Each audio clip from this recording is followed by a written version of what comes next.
Wake up and smell the adventure with Mackenzie Empire, your passport to a world of extraordinary coffee experiences. Introducing our Brazilian blend, a masterpiece crafted from 100% Arabica coffee beans straight from the heart of Brazil. Immerse yourself in the notes of cocoa powder, caramel, and walnuts. It's not just a coffee, it's a journey to the exotic lands of flavor. For the health-conscious explorers, we present our Manuka Honey Coffee. USDA certified organic coffee, blended with raw New Zealand Manuka honey, organic cane alcohol, organic glycerin, and natural flavors. Pure indulgence that's as sweet as it is satisfying. Elevate your coffee experience with our hemp coffee, where the goodness of hemp meets the richness of coffee. Packed with high protein, omega-3, and omega-6 fatty acids, it's not just a drink, it's a nourishing ritual for your body and soul. But wait, there's more. Dive into the Mushroom Empire Fusion's Lion's Mane and Amp Chaga. A game changer that tastes like coffee but boosts your immune and hormonal systems. It's not just a beverage, it's a blend of science and flavor, designed to keep you energized and balanced. Mackenzie Empire, where every sip is an adventure and every cup tells a story.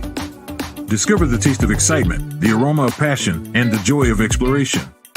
Because life is too short for ordinary coffee. Cheers to extraordinary moments.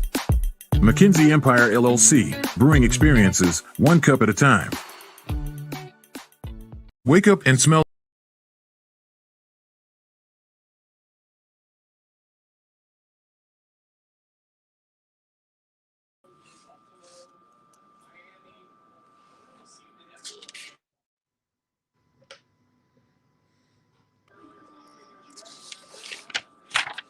Yo. What's good? It's your man, J. Adams, man, live on the Biz Entertainment Network, man. Your host, West Coast Heavies TV podcast, man. Sundays, 3:30 Pacific Standard Time, 6:30 Eastern Standard Time, man. You can catch us, man, going live on the Biz Entertainment Network, man. Powered and brought to you by Cali 900 AM, the radio show, man. What's good, everybody? How's everybody doing this week, man? It's your man, J. Adams, man, West Coast Heavies, man, where we talk about everything heavy on the West Coast, man. I'm a 25-year veteran experience, you feel me? Round the nation, man. Also, man, got my man, Mr. Todd Smith in the building, man. Mr. Todd Smith is in the building, man, my co-host, man. Appreciate that. Man, live and direct, man. Hope everybody's ready for today, man, for a great show. Got some great topics, man. Let's get into it. See how my man Todd is doing, man. We'll bring him into the show. You know what I'm saying? We want to get it in. Happy New Year to everybody on this January the 7th. We in the building, man. 2024, man. Let's get it. Let's go. Mr. Todd Smith, what's good with you, man? How you doing? Man, I'm blessed. How about you? Oh, man, blessed and highly favored, man. You know what I'm saying? Too blessed to stress. But, you know, we all human. You feel what I'm saying? So sometimes you get that stress. But, man, God has been definitely good in my life, man. Definitely moving and motivated, man. So with the new year, man, comes new blessings, man. You know what I'm saying? New situations. How did you end out your year, man, going into your new year, brother? Man, I ended up my year on vacation. I stayed drunk, so it was a No good doubt. week. Okay. Okay. My Yeah, man stayed inebriated. Okay. yeah. You know what I'm saying? Rest. I needed to rest. I needed the R&R, man. I needed to rest and relax and get another reset. And then I stepped back off of vacation, back to work. So I was back to work today, working on some tracks. Nate Dogg track that Tone heard before the show, a little bit of, and some DMX stuff, and getting that stuff all ready. Had a single drop that I produced yesterday, and man, just trying to get new projects out and running for the new year. So just off and running, man. Okay, singles dropping on Saturdays. Okay, tell me about that, man. How did that come about? Well, I produced this track for an R&B guy up here that I used to use as an engineer back in the mid 2000s, and he was the first person I thought of when I made the track. Sent it over to him, and him and his brother, did their thing to it, and they're the ones that released it. So it's under Taiwan Dwayne is the guy's name. So it's called Okay. Hands Off. Where can we find him on Instagram? I don't have Taiwan on Instagram. I got him on Facebook. It's Taiwan Okay, no doubt. Dwayne. Okay. Yeah. So Okay. Well, yeah, maybe we can look him up, man. Check him out. If we get you get an opportunity, man, get his IG, man, and let's check him out, man. We might be able to get him on the show, man. Yeah. Yeah, man. Got that new Blunt record, man. The whole album is banging. I'm kind of excited, you know what I'm saying, of being able to pitch Blunt out here, man, to some of my LA radio affiliates. So we got an interview coming up January the 15th. So I'm kind of excited about that for I said Blunt Hunt. I got all your artists' names running through my head. They all rhyme. You know what I'm saying? Yeah, that's crazy. Blunt Hunt, man, they all run together. Right. You know what I'm saying? So yeah. So now, man, for T Hunt, man, we got some stuff coming up, man. I'm not sure what song. You know how when you been promoting music, man, as long as I've been promoting music, bro, I ain't gonna lie to you, man. At a point in time, man, they all started to sound the same in my head. I got so many songs in my head that it's like I have to go through emails. I got to go through schedules. But yeah, man, we'll probably be talking about that a little more after the interview, because if I'm not mistaken, the 15th is next Monday. If I'm not mistaken. I don't have the calendar right in front of me, so we maybe it'll play a little bit of it next week, man. But yeah, man, starting off with a new year, man, it seems like you started off pretty strong in the last year, 2023, man. So out the door with 2023, coming in with 2024. And I always tell artists, labels, business owners, whoever, I mean, I deal with so many different businesses, man, outside of music, my real estate agents, everything. I always tell people that whether it's me or whether it's somebody else you're dealing with, as far as your business management goes, your marketing team goes, I always say, man, you always normally end how you start. Like my coach in football would say, and it's just the reason why I still don't believe in practicing at half speed. It was always, I don't like walkthroughs. I don't like walking through plays. I like full quarter and full speed. But he would always say that, you play how you practice. Exactly. So even as a grown man, as a businessman, as a family man, I take that into my life. I always tell people, you should do like every other major corporation. Think of yourself as a major corporation. Really doesn't matter how small your business is. You're never going to get to that next step unless you think like a big business. And like when I was dealing with Coca-Cola back in 2018 in one of my tours, one of the biggest things that I learned is that they already have stuff on the books for like December. They're already working on their new year in December. So like every year I have a habit in my business is I'm cutting the fat. I'm making plans way in October. So like I don't tell people this, but 9 times out of 10, when everybody's saying Happy New Year and getting drunk and all of that, I'm already into February. Right. Like to be honest with one of my artists is, Truth, I'm already into the summer with him about what I'm doing. but I've been working on that since October. So Right. that's just something, man, I could share. You know, we always say, man, you know, we giving up free game, man, free game on Sunday. So free game Sunday, man. So once again, start your year off, man, strong. You know what I mean? And then I tell everybody, today is only the 7th. It's never too late.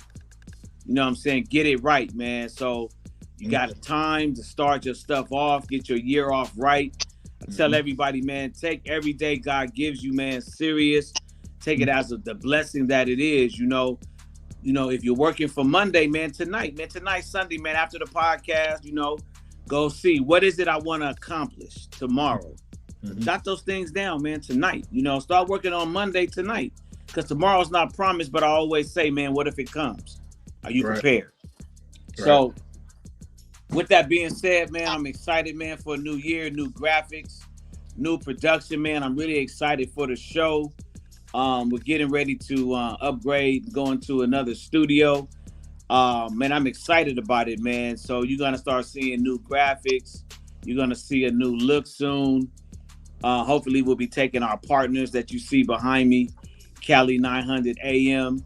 I got a new portal to start submitting artists' music to actually break you in LA radio. So it's just major about what we actually are moving to do, man, in 2024 for artists. So, you know, if you want to advertise with us, if you want to get your business to partner with us, if you got music you want us to check out from your artists, if you're a label, if you're a publicist, manager, I like to deal more with artists with representation, but I do take time because I am very peculiar. My team 2024 is very peculiar. Like if I ask you to send a headshot, if you don't have it, don't send it. Just let me try to help you out with that. Don't send me a shot of you in front of a pool.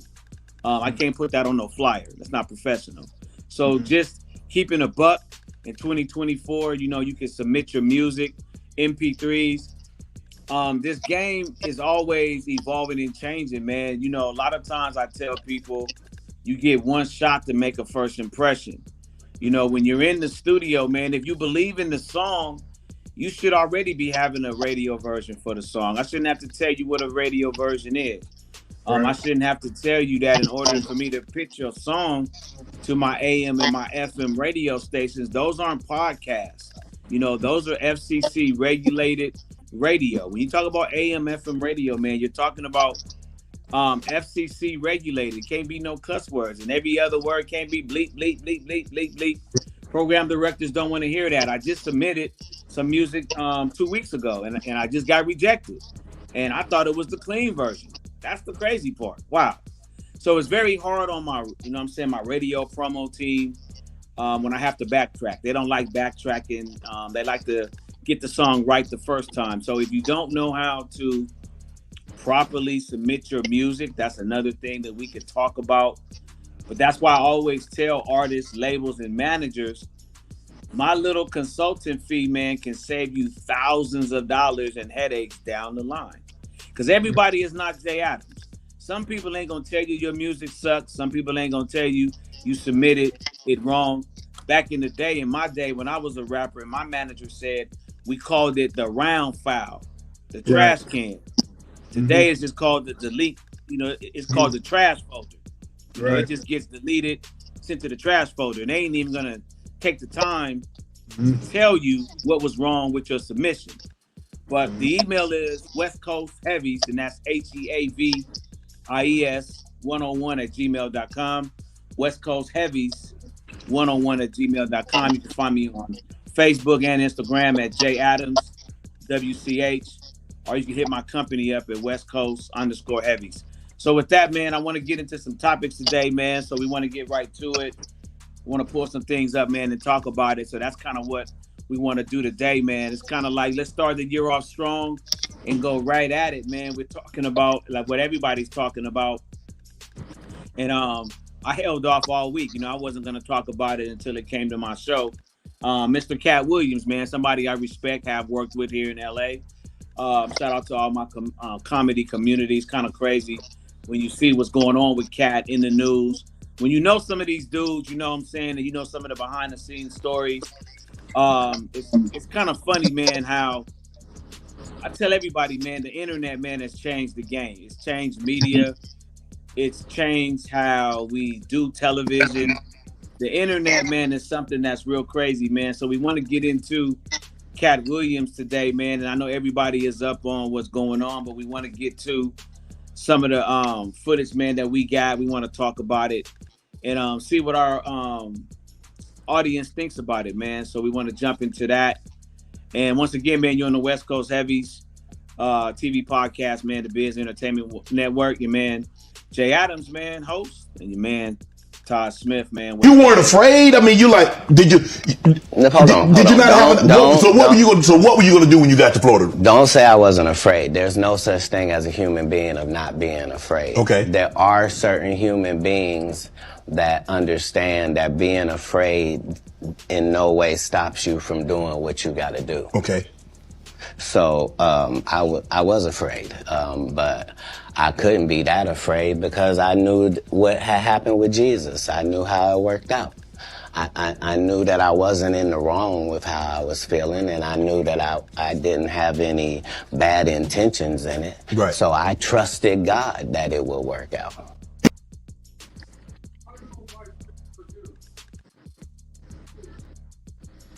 Now, one thing I want to say real quick, man. Here's a disclaimer, man. A lot of times, when we're researching topics, if I know the person, man, and I know their work ethic, I always got to put this disclaimer out, right? This is for entertainment purposes only. Katt Williams is a good dude. You know what I'm saying? I'm not gonna name names, but he's provided writing opportunities, performing opportunities to a lot of people. You know, he's put a lot of people on. A lot of people I know personally that I've worked with in the comedy business. Katt Williams has put them on. Some of them have been writing and were writing with him for years, promoting. I know guys that know Katt don't like talking about it, but I'm old school, man. I know Katt when he was still Cat in the Hat. I know the guys, Katt Williams, I have a say. I bring my guys on, which we might even do, man. I just thought about that. Biz, Tone, and Todd, may bring my guys on because they swear to God, man. Lord, forgive me, it's Sunday. Father, forgive me. But they swear that they gave Katt his name, Cat in the Hat. But let's talk about it, man. First of all, from a standpoint, man, of what Katt is saying, I get it, man. He took an opportunity. He got a platform, and Club Shay Shay is blowing up. You know, like in this business, you know, you want to be on what's blowing up. You know, like the West Coast Heavies podcast, man. A lot of people hit me up to be on this show. Club Shay Shay is a perfect opportunity for Katt to speak his mind, speak his brain, man. And I think from what I've been hearing, they are saying they should have had the cameras rolling. Katt coming in the door, he was going off. It was like guns blazing with Katt coming through the door. I thought it was kind of fire. Man, Todd, what did you think about that video, man, we just watched, man? A shout out to Dayton, Cincinnati native Katt Williams. He's from my neck. No doubt. I fuck with Katt Williams. I like Katt Williams a lot. I think he's a funny individual. But yeah, I definitely think what he was doing was premeditated, and he's had that on his mind for a little bit, and he's worked out all the kinks on that because some of the stuff he said in that interview, I mean, you go back and check the receipts, it's kind of true on some of it, you know? Yeah. We'll get to some more of that, but what he was saying there about trusting God and all that stuff was, I think he just knows that he was going to be crucified for some of the stuff he was saying. Yeah, man, I really think it was premeditated, trusting God. I mean, that sounded good, but everybody says that today, so I take all of that, as my mama would say, with a grain of salt. You feel me? But I believe it was premeditated. Katt Williams, man, is a smart dude. Like I said, I know a lot of people he's worked with. I've done shows with Katt. Shout out to J. Anthony Brown and the J Spot out here in LA. I got to give it up, man. Inglewood, stand up. Sad to see that spot is, closed down. And we might not bring it back this time. I don't know. We did last time we brought it back. But done a lot of great shows with Katt, man. Very smart dude. I really believe that was premeditated, man. So we're gonna get into some more videos, man. But I think that was a great setup, man. What we just showed our audience, man. You know, we want you guys to tap in too, man. You know, it's a community show. Y'all tap in, man. But I think that was a great setup, man, for my man KATT. In 15 years in Hollywood, no one in Hollywood has a memory of going to a sold-out Kevin Hart show, there being a line for him ever getting a standing ovation at any comedy club. He already had his deals when he got here. Have we heard of a comedian that came to L.A. and in his first year in L.A. he had his own sitcom on network television and had his own movie called Soul Plane that he was leading? No, we've never heard of that before that person or since that person. What do you think a plant is? Maybe people don't understand the definitions of these words. He just did his documentary with Chris Rock where he shows you that his whole upbringing in comedy was on the East Coast. Yeah, it was. So how simultaneously was he here in Los Angeles doing the same thing? It didn't happen. It didn't happen. And I hate to seem like a petty individual for picking apart lies, but Jussie Smollett gonna keep lying until you say we don't believe. In 50 Man, my man KATT, what he say? They gonna keep telling the lies until we say they don't believe them. What you think about that, Todd? Well, a couple things. He's right on the fact that Kevin Hart came out of nowhere. But Kevin Hart was on the East Coast. And let's face it, a lot of comics on the East Coast hold a lot of power on the West Coast. So when you're making the rounds in New York, Philadelphia, Boston area, you're gonna make connections with guys that have connections to Hollywood. So it's not unheard of, because you got guys like Adam Sandler that's made a hell of a career that never touched the West Coast until he touched the West Coast and he started making movies. So that's not unprecedented. Now, as far as Kevin Hart being a plant, I mean, that seems to be a new thing going around, like with industry plants and stuff like that. What do you think about the plant situations, Jay? Do you believe in that or not? I mean, man, I'm kind of up in the air, man, whether I believe that or not, man. I think some of it holds a lot of it holds a lot of truth to it, man, because one thing that I really understand, right, is I know a lot of funny guys in their region, right? Right. But it's hard to be big on the East Coast and the West Coast, no matter who you know, bro. As an actor myself, just let me tell you this. It's hard alone to get a regional agent, let alone a national agent. The East Coast and West Coast are two very different markets, man. So what I do know is you got super duper duper pull, blessings. Are you a plant? Because this is what I've been doing since I was a child. I've been in this business my entire life. Right. Bump rapping starting at 10 years old, founded by the late great Eric Eazy-E Wright. Man, I've been acting since Barney in the Barrel, my mama said, at 5 years old. But my mama said I've been acting my whole life. So for me, going to acting school, having agents, man, it's hard is what I'm saying, man. So when you listen to KATT about being a plant, you gotta have some serious blessings to never be on the West Coast. Because here's the thing, man, it's hard to sell out shows. Even today, I don't take my artists who are from LA to LA theaters first. Everybody knows you go to the South before you go to the East Coast. Game is to be sold, not told. We ain't here to give up all the game, but what I'm telling you is it's hard to break on both coasts at the same time. LA is not an easy market, man. So it's like when I think about it from that, man, it's kind of like it's easy to believe that, you know, because he came out of nowhere and he was so big when he came out. Like he had bubble behind him.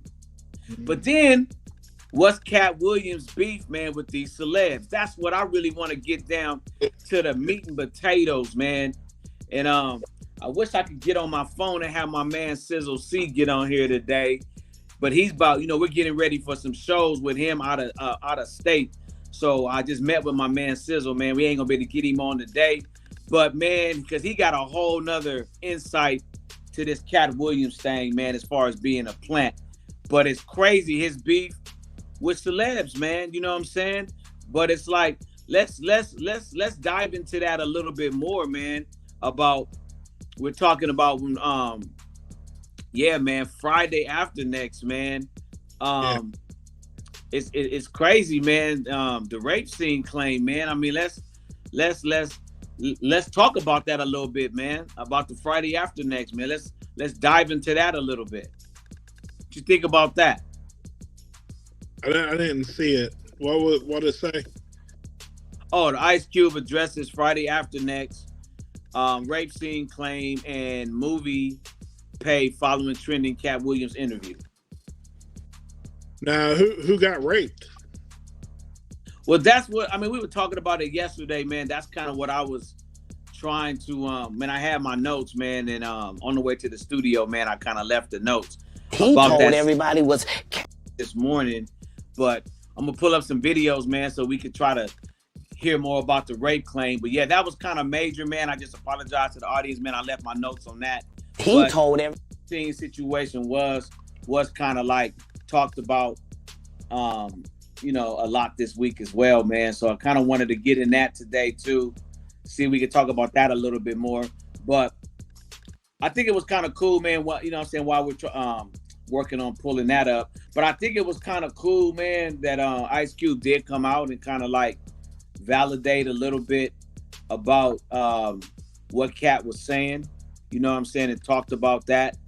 He did give a real solid interview about that. He said he wanted to clean up certain things, man. But let's get into some of the video, man, and let the people see. He told everybody was KATT Williams, and don't nobody know who he is. I'm on the radio. I'm with Steven Said. Everybody know me. That's what he told everybody that would listen to on the set.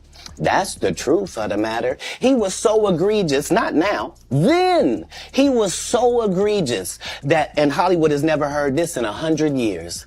He was so egregious, I put in my contract that I won't work with Ricky Smiley again unless he's in a dress. Now, what was Ricky Smiley's next movie? Was it First Sunday? Did he wear a dress in it? You bet he did. It's in my contract. Why would you put that in your contract, KATT? That's where he's a believable actor. Him and Tyler Perry can't play a man to save their life. They play good women, and I believe that the best actor should be in the best role. So that's why, because when we released that clip and he said that, you responded because he said he was supposed to play Money Mike and you were supposed to play Santa Claus. An outright lie. So that he knows is a lie. So why would he say it?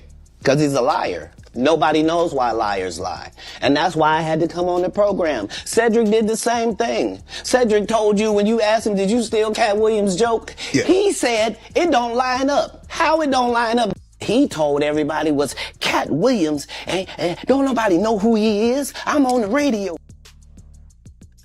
Wow, man, it's a lot of things, man, right there. KATT said it don't line up. Man, a lot of things were said right there, man. The Ricky Smiley, man, here's the thing, man. I've always had a problem with, wearing dresses, man. It's kind of why I turned down the industry for so long as an actor myself.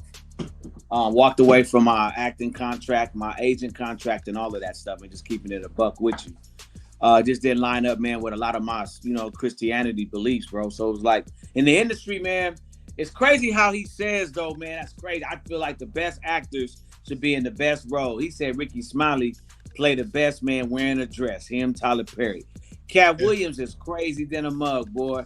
He want all the smoke, man, and came for that dude, man. What do you feel? Because I love that movie, man, where Ricky Smiley was in a dress. But what you think about what him saying, man? He put it in his contract.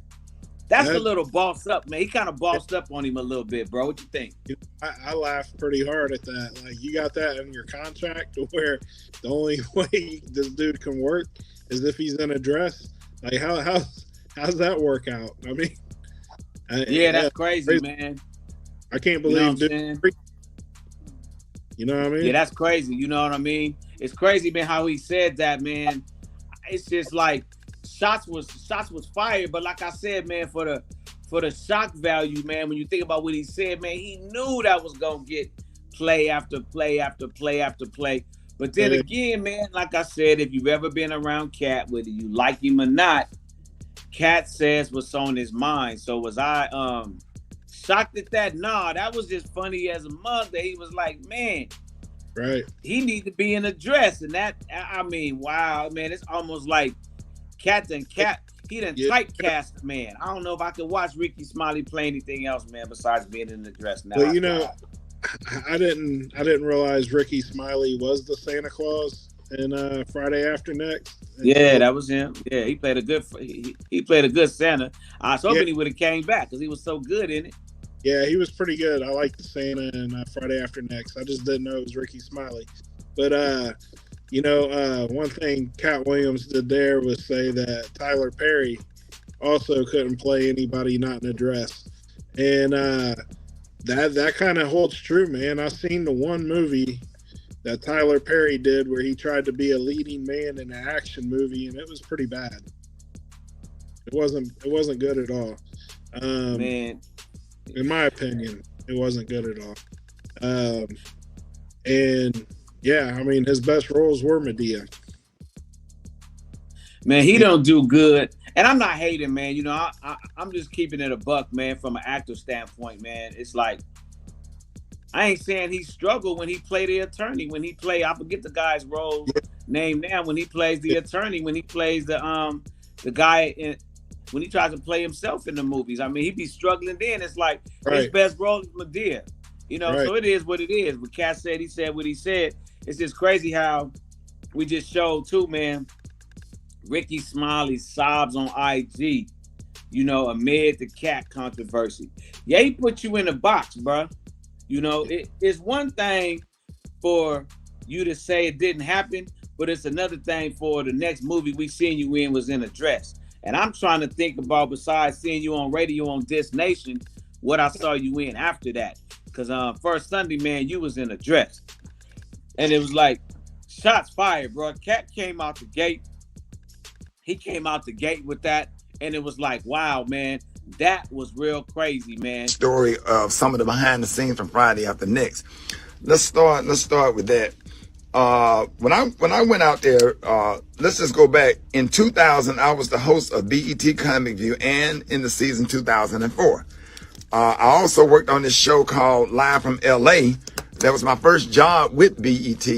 And that's where I met Ice Cube, if I'm not mistaken. And Ice Cube was like, man, hey, man, I like your work. I want to do some stuff with you. I want to put you in some movies. And Ice Cube started putting me in movies, which really helped my career. I was in All About the Benjamins, but of course, when they changed the ending of it, that part didn't make any sense. But then he put me in Friday After Next. And just for clarification, I went out to audition for Friday After Next as Money Mike, not the Santa Claus. And that is the honest God truth. I had no reason to go on there and to go on Shannon Sharp's show and lie about any of that. That's what I auditioned for, was Money Mike. And I guess the producers, Cube and everybody saw something different. And I think that Money Mike character, Special K, was going to come off as kind of like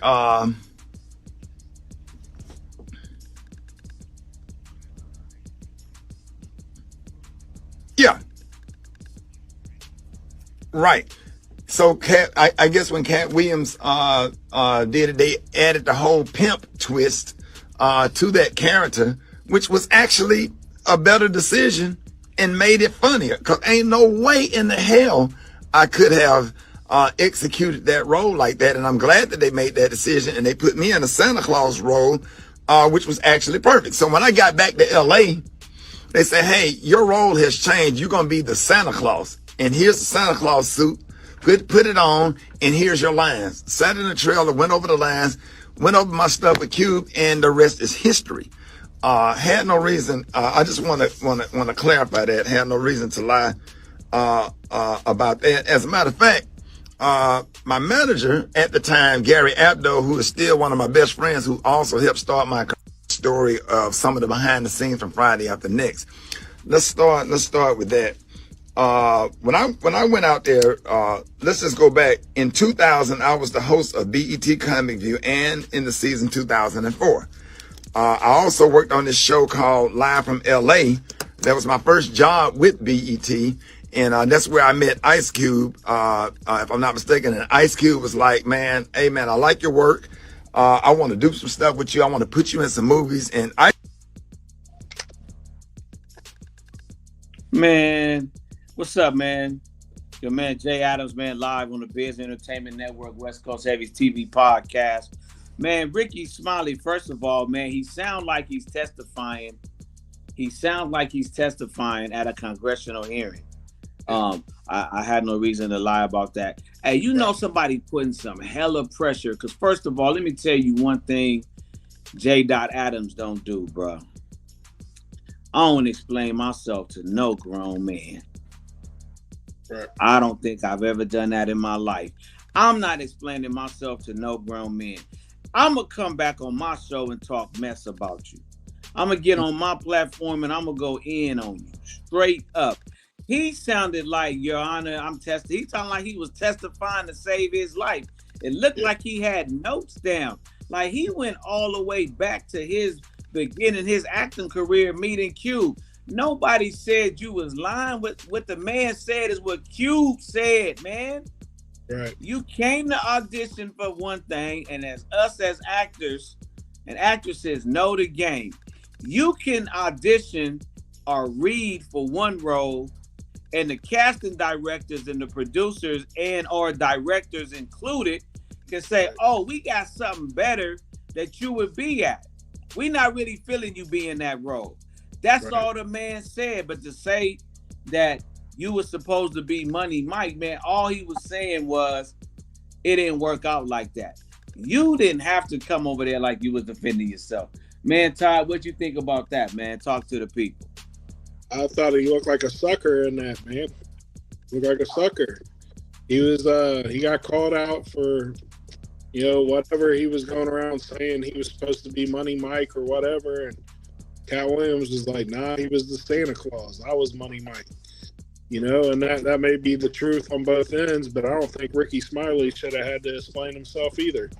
I mean, shit, everybody knows in Hollywood, I can audition for the lead role and end up with the third cop role or some shit like that. Things change all the time. Yeah. So, just because you wasn't good enough for that one role, you was really good as the Santa Claus. So, hey, one of the greatest movies of all time, in my opinion. My favorite Christmas movie. One of the greatest.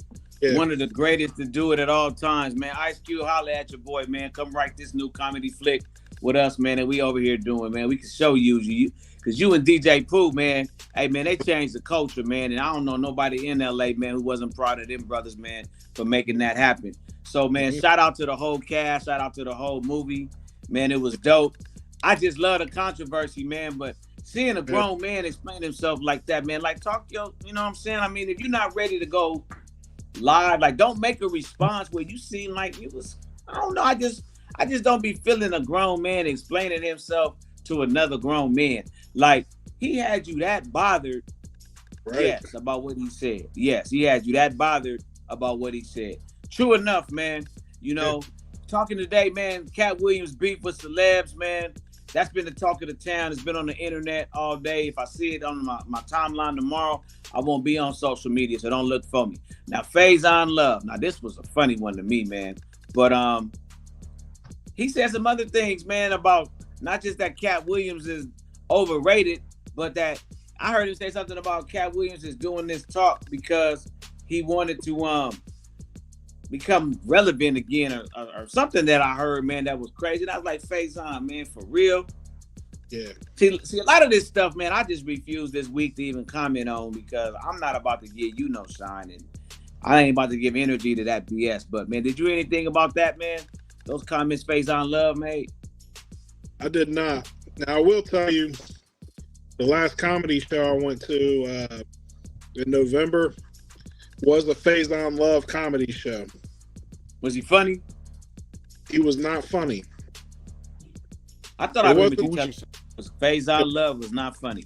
It was not. He wasn't like funny. It was just the people in the crowd were like, my man sat on a stool because he was too big to stand up and walk around. First off, all right, and all he did was smoke cigars and drink whiskey while he was up there and interact with the crowd, which is fine. But I came to see a comedy show. I wanted to see what Big Worm had to say, and he didn't say a whole lot, man. He didn't have a lot of comedy. Yeah, that's crazy. He ended the set early. He jumped, somebody brought up something about Dave Chappelle, which is another comic that he thinks is overrated. And my guy said, all I know is the N-word list somewhere around here. And he said, oh, they passing out the checks. And he got up and walked off stage about 20 minutes early. Worst show I've ever been to in my life.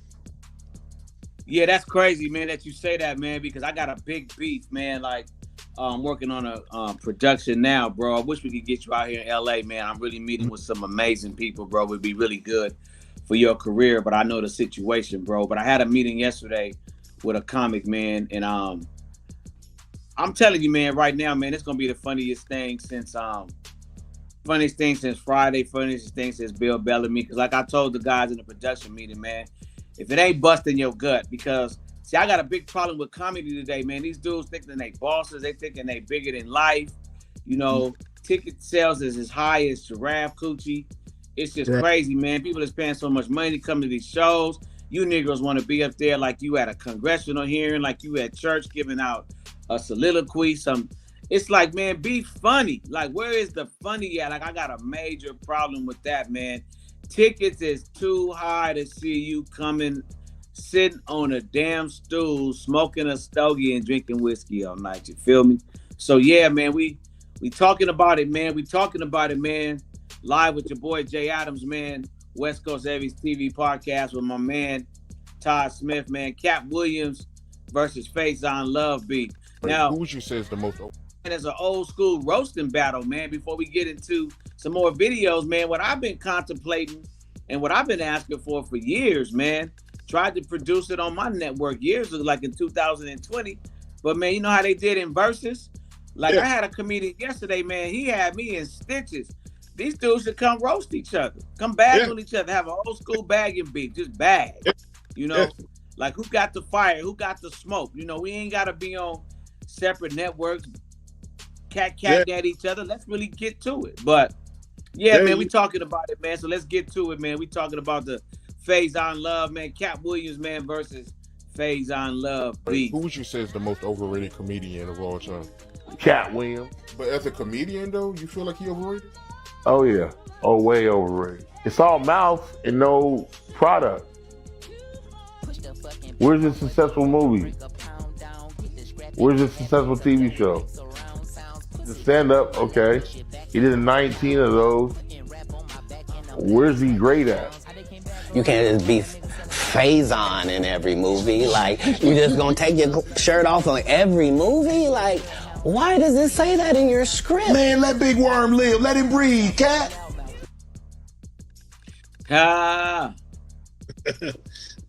Man.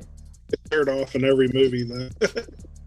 KATT Williams versus Faison Love beef, man. Live, man. You rocking with your boy Jay Adams, man, on the West Coast Heavies TV podcast, man. Powered by Cali 900 AM, man. Los Angeles stand-up radio in LA, man, with my man Todd Smith, man. Let's talk about it. KATT Williams, man, versus Faison Love, man. We live on the Biz Entertainment Network, man. I think that's crazy because they both have had success in their own right, man. Yeah. Movie star wise, man, blockbusters, man. Faison's been in a few, right? Been in a few. Yeah. Okay. But like you said, he ain't too dope live when you last heard him. I mean, I think KATT Williams is funny live, man. I mean, he makes me laugh. You know what I'm saying? I mean, I think he's funny. I'm not an easy person to make laugh. But I think he's a funny cat, man. I mean, what you think about that, man, what Faison was saying? Because it sounded a little haterish to me, man. I'm just being 100. Yeah, Faison comes off a little haterish when he's talking about other comedians and not to me. Now, Faison, like you said, has been in a couple movies, but where's Faison's movie? Where's his TV show at? You know what I mean? That was his. That was his. He can't do nothing but take his shirt off in every movie. KATT just said that. He's a supporting actor, just like Katt Williams is a supporting actor. But Katt Williams is funny to me. Faison Love might be a funny dude in person, but like on stage, I find him very funny. And I give this to Katt Williams. If we're going, you know, straight up pound for pound, roll for roll, Katt Williams has been in funnier movies. Faison Love was in 2 movies that I like. He was in, well, I'll take it back. He was in a few movies I like, but he had small roles in the other movies. But the 2 movies that I liked him in a lot was Couples Retreat and then The First Friday.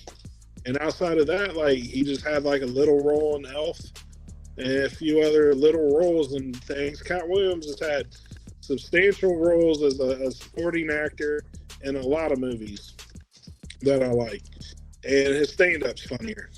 Sorry, but that's man. I think his stand-up, man, is good. It's just crazy, man, because I just took it a little bit more like, okay, KATT was funny, man, talking. You know, that video, man, we just watched, man, it was crazy, man, because it just looked like Faison was just being a hater, man. Yeah. I wasn't feeling that at all. You know what I'm saying? I'm like, come on, man, we got enough of that, man. Let's do it for the entertainment. Let's do it for the commentary. Because let's just keep it real, man. You know, I've had to, especially in 2023. I just thank God, man. You know, God is good, man, that I don't have to do no clown stuff to pay my mortgage, take care of my kids. I thank God that I could be real, because I've been real from the rooter to the tutor. And it's kind of like my artist Truth said, man, I thank my mama, God bless me, you know, my pastor hearing this, but on my mama, I ain't never done no weird shit. So like I tell everybody, man, I ain't gonna do no weird shit for no clicks, for no views. At the end of the day, I'll buy 10 million views before I do some weird shit. And but we're in a different era today. You gotta do weird shit. You gotta get on however you can get on. Whatever interview you can do, sit back, smoke a stogie, look cool. Whatever you gotta do to pay your bills. I just thank God I ain't gotta do that shit. But if that's what you gotta do, I think Katt Williams did a hell of a job doing it. That was a hell of a job. Maybe to get him maybe his agent get a few more calls for some movies. He gets some more bags up under his belt. But all I know is when them tickets go on sale, they ain't on sale already. If I was his manager, we'd be selling something right now. And they probably is. Because everybody talking about Katt Williams. So was the Faison interview first? Do we know? Yeah, that was first. The Faison interview was first. I think Faison interview is what set off this Katt Williams stuff. Okay. Well, that makes sense. Faison got 0. So why is he allowed to have conversations about real stand-up people? We do not let people who are on the juice discuss real athletes. That's all. As a journalist. That's all. That's all I'm saying. Okay. I don't harbor any resentment to any of these entities because I can't be jealous. I've never seen them have anything that I ever wanted. If you sign up for their program, you get a light-skinned, weird-faced wife that never do an interview. Listen, in 20 years, won't do an interview. Nobody's ever talked to her, and she's never been interviewed anywhere. And now, understand, I'm not talking about one person. What I just told you applies to 7 people. How they all end up with that. That's part of what you get. I came in this business saying I was going to expose. When I talked about Michael Jackson, when I talked about R. Kelly, they canceled me for these things because why would you talk about another black dude? Race is not where the line is drawn. It's God's side and the other side. And we don't care nothing about the other side. Period. All of these big dick deviants is all catching hell in 2024. It's up for all of them. It don't matter if you Diddy or whoever you is. TG Jakes, any of them. All lies will be exposed. That's all. And anyone who takes that the wrong way, know why they take it the wrong way.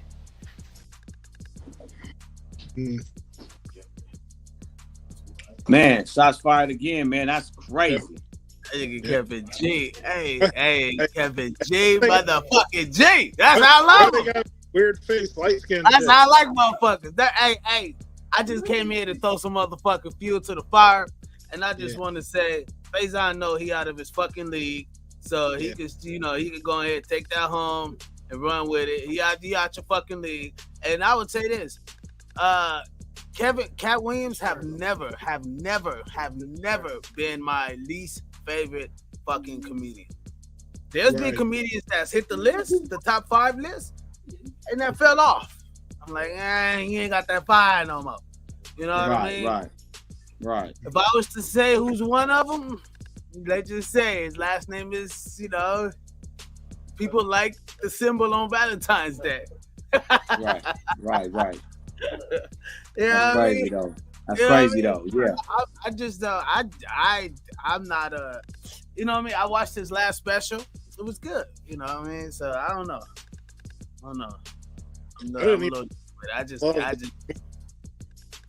What'd you say? I didn't even know he was a comedian. I just thought he was an actor. When I saw him coming in town, I was like, damn, bro. I didn't know my man was a comedian. I can't with you, bro. I had no clue he was a comedian. And when I went to the show, I still don't have no clue he's a comedian. Wow. So you didn't have no clue he was a comedian. Crazy. Yeah, that's a comedian, man. Faison Love was, and that was brought to you by Crown Royal. Hey man, they need to shoot some money now. They gotta get it. Hey man, they just got a plug. They gotta shoot some money. Hey, you on that Crown Royal? Crown Royal and what, bro? What you drinking on? What you sipping on? Crown and Coke. That's right, man. That's a white boy. That's an old school drink. Cause that Crown Royal is nasty as a mug. I love Crown Royal. It's gotta be the apple. That's why I love Todd, man. Todd bring out the old realness. Cause like all of my white dudes, man, they be on that old whiskey. Like I got a homeboy in Long Beach. He don't give a damn what year it is. What is he drinking on? I'm drinking on that Jack Daniels and smoking my Marlboro cigarette. I said, boy, that's what I'm talking about. He old school Long Beach. Because if you from LA, man, you know what I mean when I say old school white boy Long Beach. They either surfers or they got rusty ass hands from doing cars all day, working on trucks, and they drink matter of fact, Jack Daniels and smoke Marlboro cigarettes. You know what I'm saying? That's the old school cigarette in LA. Marlboro cigarettes, the red pack, not the green, the red pack. You know what I'm saying? That's why John said he picking on some damn OG. Fuck you guys up. OG. Crown Royal and Coke. We know Todd ain't young no more. That's OG right there. You can tell some of these youngsters Crown Royal, they be like, what is that? Like, what's that? Like, I love me some Crown Royal apple, man. I love me some Crown Royal, man. I'm surprised I ain't got nothing today. That's my drink right there. Man, it's been a good one. Yeah. I don't want my booty. I want to ask you a question. Y'all both. I want to ask y'all both a question. Yeah. Do you think this change the way people are gonna come new? One second. How people are gonna come at new content? Well, not so much a content, I should say. Well, when they discuss the thing, like exposing is going to be the new narrative now. It's going to be the new thing. It's going to be the new trendy thing. Because now everybody's getting exposed, whether we like it or not. Right? So, on other levels. Is that echo on my end or is that you, Biz? Who is that? Hearing an echo. That's me. I'm trying to fuck it. Hold on. I gotta put a video. I want to put a video. I'm on TikTok a lot. That's one of the platforms I like to frequent, and it's not because of the live videos. You can just see the weirdest shit on there, but it's a lot of what you were saying. A lot of people are on there exposing celebrities and stuff like that, and what happens when celebrities do it? It's kind of been a thing. But I think it landed harder when Katt Williams did it because Katt Williams is in the room.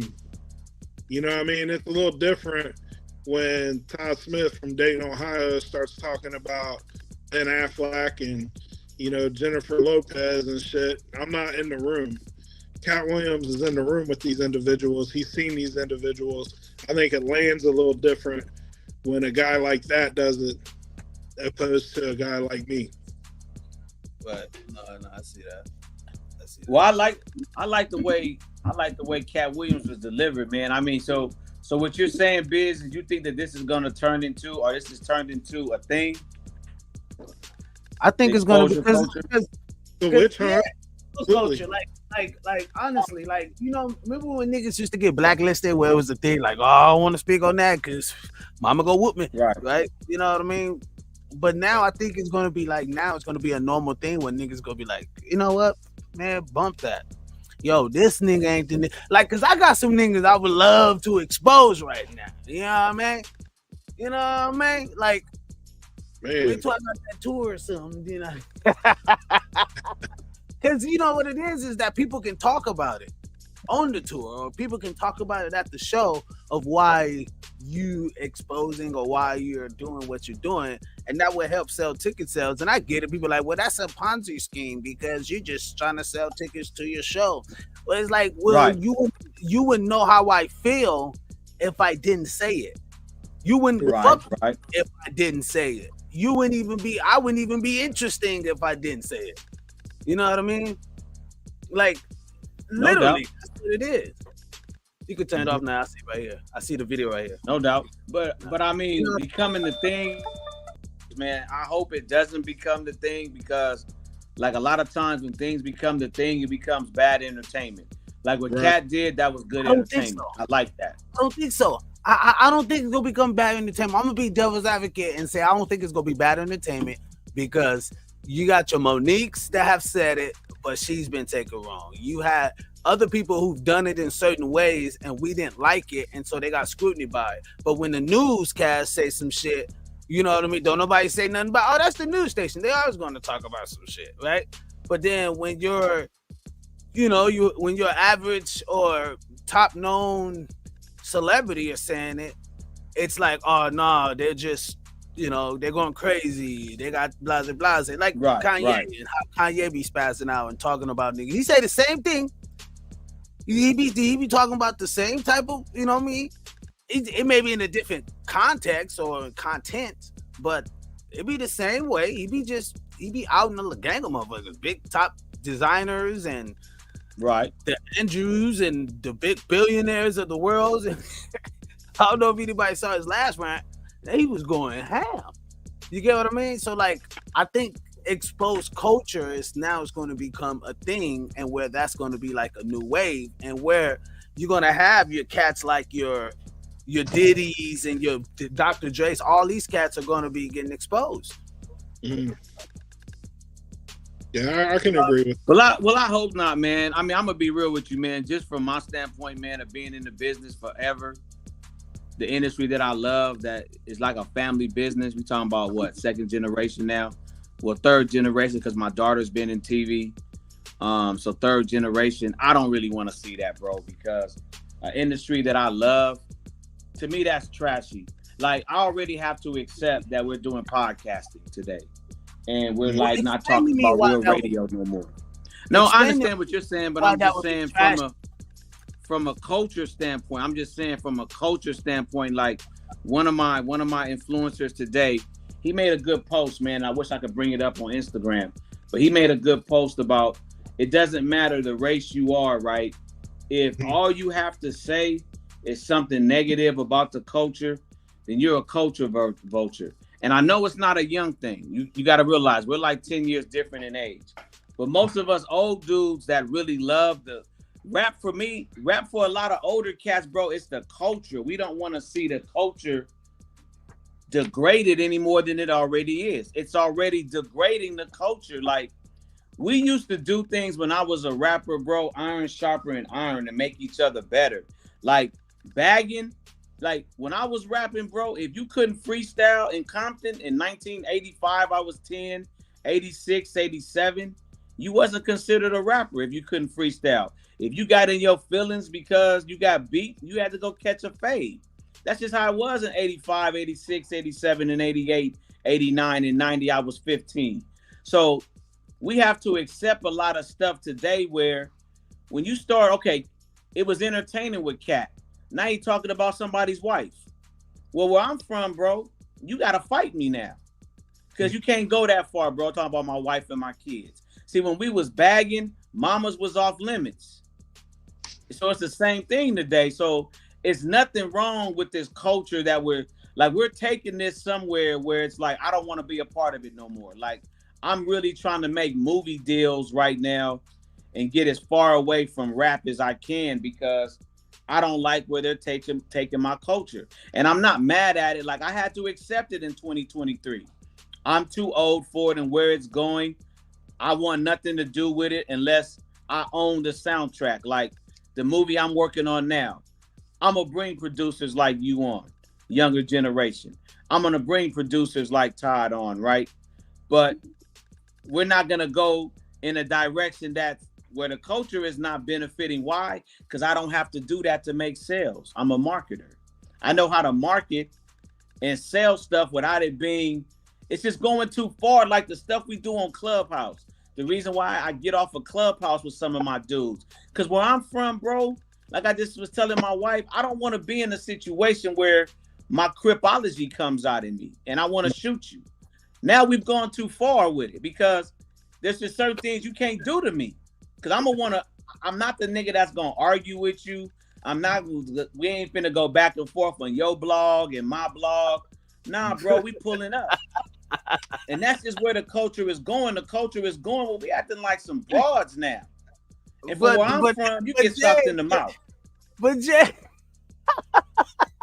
you get socked in the mouth. You can laugh. You laugh at my black ass all the time. You can laugh at me all you want. But Jay, that's like the new. That's the new culture now. It's like battle rap. Like niggas be saying everything in battle rap. You know what I mean? It's like, yeah, I feel you though. We gonna be battle rapping, all right. I'm gonna be looking like for battle you. rap. You know what I mean? Like if you battle rapping, cats that be battle, they be talking about niggas' mamas, niggas' hoods, niggas' toes, niggas' houses. Like it's battle rap. So if you get offended in battle rap and you take it out of the culture of battle rap, like this is entertainment. This is only see that like nobody respects. But nobody respects nobody's fade because nobody. But bro, it's only the culture because of what you're saying. You're right because nobody's getting socked in the mouth no more. Because now that's a felony. Now if you extend your elbow, it ain't no such thing called mutual combat no more. Because you ain't getting punched in your mouth no more. So that's why it's accepted now because you ain't getting socked in your mouth for talking about somebody's mama. But let's keep it real. You talk about my mama, you still gonna get punched in your mouth. So I ain't even gonna engage in nothing like that because you talk about Essie May, I'm coming for you. That ain't no joke. That's off limits. Essie May is off limits. She off limits and she gonna stay off limits. Twitter made this shit real popular. Where you get online. But me and Biz is because what we talking about, Biz is right. It's the culture. That's why I know it's time for my old ass to get out of it. Because like I said, man, one of my partners said, bro, and I'm not proud of this, bro, but I was still taking my gun just 3 years ago to my concerts. Because I'm not with all of that, bro. Like, see, nobody's getting punched in the mouth no more. Nobody is getting beat up. Nobody, nothing is happening to nobody today. But you know, Jay, they say that like if you get offended because of something like that, and it's just business competition or business battle, and you take it out of that, then it's like, oh, well, that person must be sensitive than the other person. You know what I mean? See, like that's another code word. I didn't even know what that word meant in '87. This is we only battling to sell a tour. So you know how. You need to do all that, bro. So you need to talk about somebody's mama to sell tour tickets. But you. Because I got a million other ways to sell tickets, fam, man. Jay. Remember when Kanye and 50 had their whole little thing? Now it wasn't as far as extreme. It wasn't crazy extreme or whatever the case. Right, you know what I mean? Right. Niggas out in niggas. But we need another what one I'm of these. saying is, it was that, business competition. You know what I mean?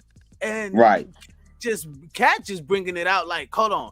These niggas now, yes, KATT went very extreme with it, but it was like these niggas have said shit upon me or have taken my story or have said things that I played in the same movie. I'm like, what? That's like, he's in a way, I'm with him. Like, this is Tupac. All eyes on me, nigga. This is what's that? Hit him up. You know what I mean? This is that. You know what I mean? This is that Tupac and Biggie record. You know what I mean? Like Tupac, like. But they was shooting at each other though, fam. Come on, bro. You was in LA like I was, bro. They had us shooting at each other. Hold on. Niggas was going to each other's concerts, shooting at each other. But this is the Tupac diss to Biggie, right? They took that, man. They took that Tupac record, hit him up. Seriously. Check. You know what was so crazy? That the diss was so hard that Pac gave that Biggie didn't even really have a comeback diss record. He didn't even have no comeback to that, bro. Think about it. Think about everybody's comeback on KATT right now. All the comedians. What are they saying? What are all the comedians are saying? Well, KATT is right in some aspects, but I whoop. They don't want to out. Yeah, they ain't got no comeback. Really, no real. They ain't got no real smoke for him. What did you say? But Cuba's not a comedian. You know what I mean? No, he's not. He's the guy that's hiring the comedians, right? So you look at that, it's just a different aspect of the game. But this culture of exposing cats is going to be a new thing. Like, I can see it going to be a thing. Like, there's some niggas that I don't even fuck with that I'm like, I don't want people to run into these niggas.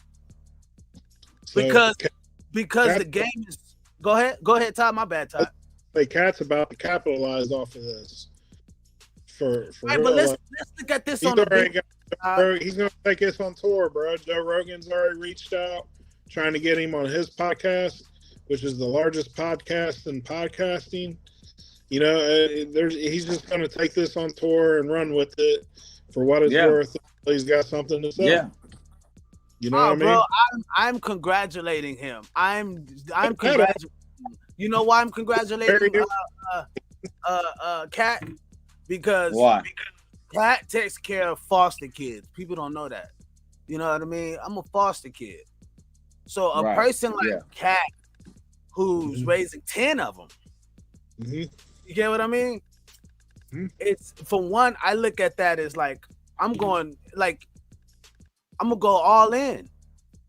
And you know what you're showing to them? You're showing to them that you can break all barriers. Don't let nobody sidetrack you. His show still was never like, he ain't never lost a ticket. This nigga shows is still so, like, he's funny.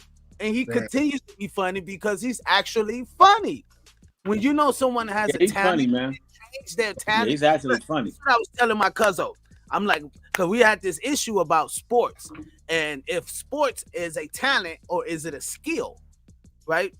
And I was like, someone can have talent, but once you could train your talent to become a supreme skill, you become an amazing individual. If you could take your talent and make it a supreme skill, like, cool, I had the talent of playing drums, but once I started getting with like cats that was like vets in the game, in the music realm and drumming and shit, my talent became now a supreme skill. You get what I mean? Right. Like how a motherfucker, but you can learn a skill. You can have no talent and learn the skill. You get what I mean? It's just those people who have gifts, they can do it better than most, and they're effortless with it. And that motherfucking Katt Williams is effortless with it, man. He is effortless when it comes to like to that stage in comedy. Yeah, he is, man. No doubt on that, man. He does that effortless. The other comedians give him love, and I know they bite off that nigga. I know they use some of his like, you know, some of his charisma and his, you know what I mean, way of moving. You know what I mean? Like, oh yeah, KATT would do it like this, you know what I mean? I'm not, and they might not bite off of him, but they definitely take some gems. They definitely take some wittiness. Right. You know what I mean? Steve Harvey clip. Did you see the Steve Harvey clip? With Steve Harvey? What, Steve Harvey responded? That Steve Harvey stole some jokes from him. And Katt Williams has got one about filling up the tank. When he used to be able to put the nozzle in the tank and fill it up and go inside, get you a beer, pack of cigarettes. Man, where's Sizzle C at, man? Through the window. Everybody does. Talk to a lady, bag of chips before you stick it in there, click. You stick it in there, you turn around, it's click. It's already done, $15. Steve Harvey kind of took that same joke and ran with it. Damn. Well, you know, the crazy thing of it is, bro, everybody does that. That's why I wish we could have got Sizzle C on today. Yeah. We were talking yesterday about Sizzle's, how KATT took one of his jokes and ran with it. You know, a lot of cats, man, they write jokes for each other. Comedy world, man, everybody's cool till they blow up. You know, comedy world is like a real, you know, you got your clicks, kind of like what KATT said. Right. So everybody does that. You know, I think everybody got a story like that, man. It's crazy, but like you said, Todd, I mean, KATT just told the story, bro, so entertaining. Right. Like, he just told the story good. Yeah, he was entertaining when he did it.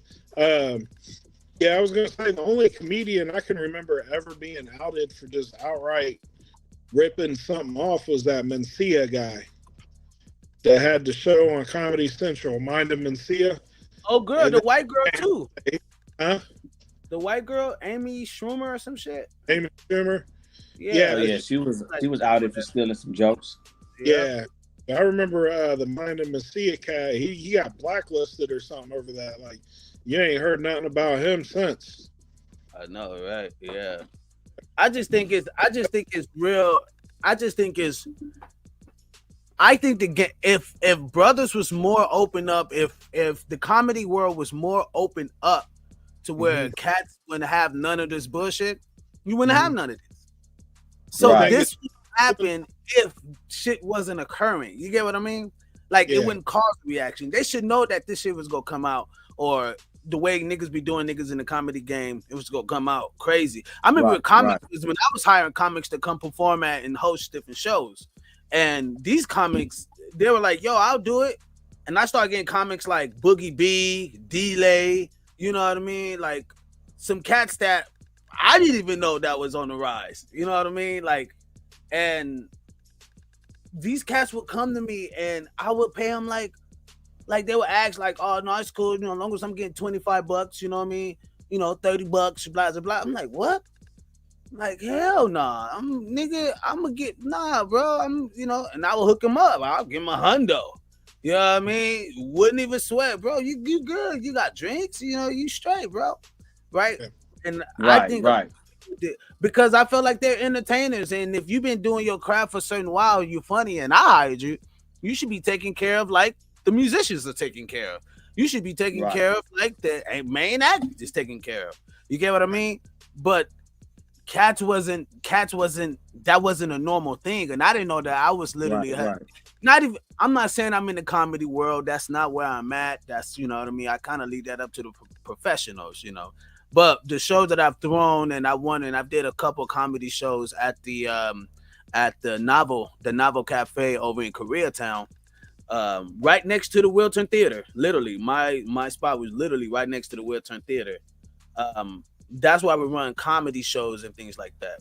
And so I just kind of understood the game a little bit better. And I respect the craft of comedy because it takes a lot to get up there and make an audience crack up laughing the whole time. You know what I mean? Yes, KATT Williams,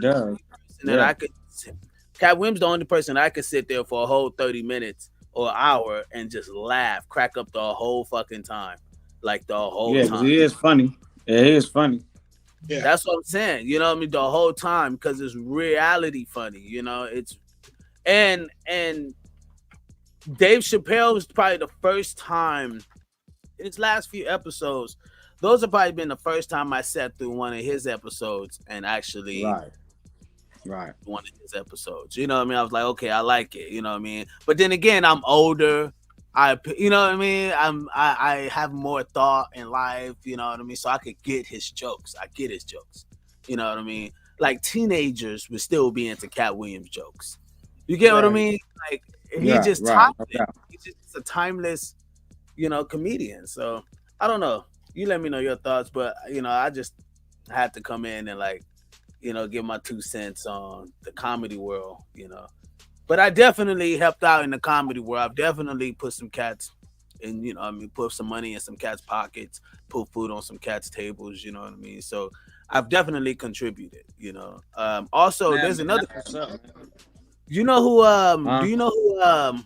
who, Huh? what's his name? No, Squancho. Yeah, I did gang of stuff with Squancho. Like, we got him in our back pocket. I got his number. What's the other dude? I'm talking about the other guy. That'd be a good person I could get on. Probably get him to come on. Squancho. I'll call him. Because he'll be like, what? Hell yeah. I know he had a fallout with. Who do you have a fight with? He had an issue with another comedian that they had like a Yeah, he brawl. did. I don't remember now, but I remember the incident you're talking about. I'm trying to remember. I don't remember who it was though.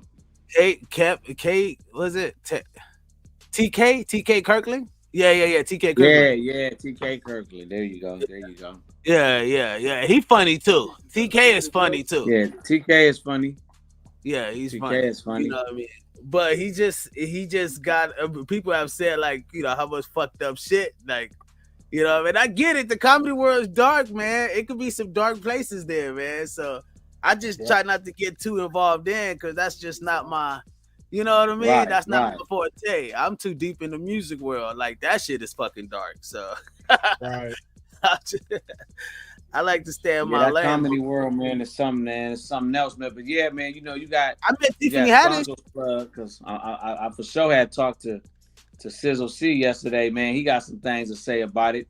That's kind of entertaining, man. He just had to be on the road today.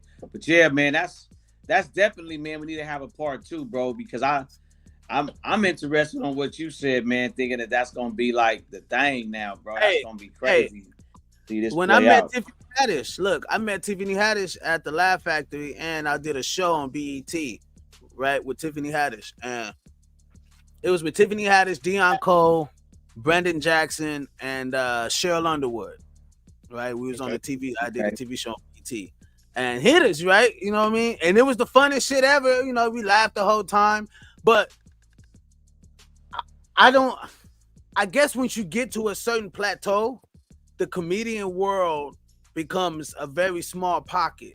You know what I mean? Yeah, it does.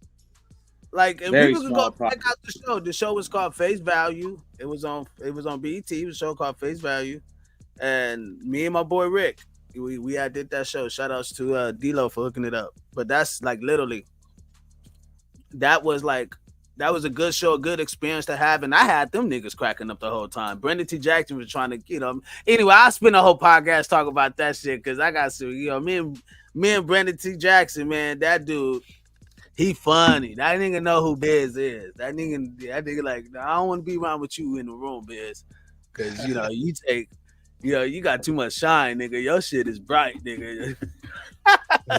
You have the whole makeup staff laughing and shit. You know what I mean? Like. And this nigga, hey, he got a fucking dressing room. He got a fucking whole full 9 layout, right? All that. They gave me a motherfucking hut. It looked like I'm just joking, but you know what I mean? They gave me some small shit. I'm like, damn, really?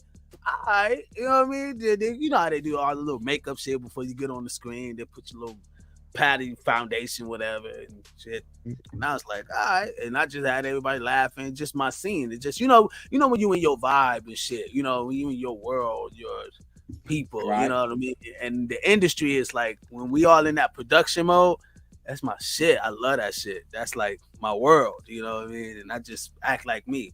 But yeah, it was a fun ordeal, man. It was real great. I enjoyed it. That's what's up, man. Yeah, that's what's up, man. No doubt on that, man. Yeah, man. Yeah, that Cat Williams stuff, though, man. I think that was, man, that was great, man. That was great for entertainment, bro. I really enjoyed that, man. To be honest with you, man. I mean, I'm glad we got to talk about that today. You know what I'm saying? Hey, so they know. Hey, This ain't coming from no. This ain't coming from no. Like, oh man, this guy's probably just some neighborhood cat. Nah, bro. We know this lane. We know this industry. We in LA. We in Hollywood. We in the music world. We in the entertainment world. So we know this industry. And when cats can, I like to say, just go validate. Just go Google, nigga. Go Google you. Go Google some niggas. You know what I mean? A And you'll local find out. Go ahead, Ty. My bad. I had a local DJ friend of mine, DJ Max Exclusive, say that Cat Williams sounded like a hater on the episode. And I said, I mean, you could take it that way, but I kind of took it as a warning that if you want a lot of money in this music industry, or in this entertainment industry, you're gonna have to give up your booty hole. That seems to be the that seemed to be the theme of that interview. You know what I mean?